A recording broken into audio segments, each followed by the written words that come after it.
আজকের অনেক বৃষ্টি হচ্ছে। এই যে আমার পেঁপে গাছ, ওই যে পেঁপে গাছ, 5টা পেঁপে হয়েছে ওই গাছটায়।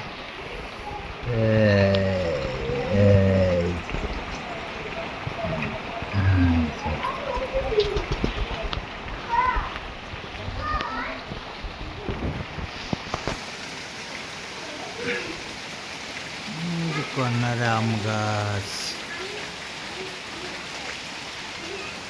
আর এই খাটের জন্য, ফার্নিচারের জন্য গাছ কাটাইলাম, কাটা এনে জমা করে রাখছি।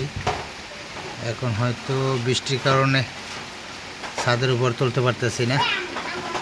বৃষ্টি কমলে ছাদের উপরে তুলবো আর কি।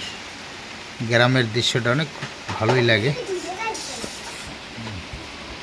পাট শাক, ঢেঁড়স গাছ একদম ফ্রেশ।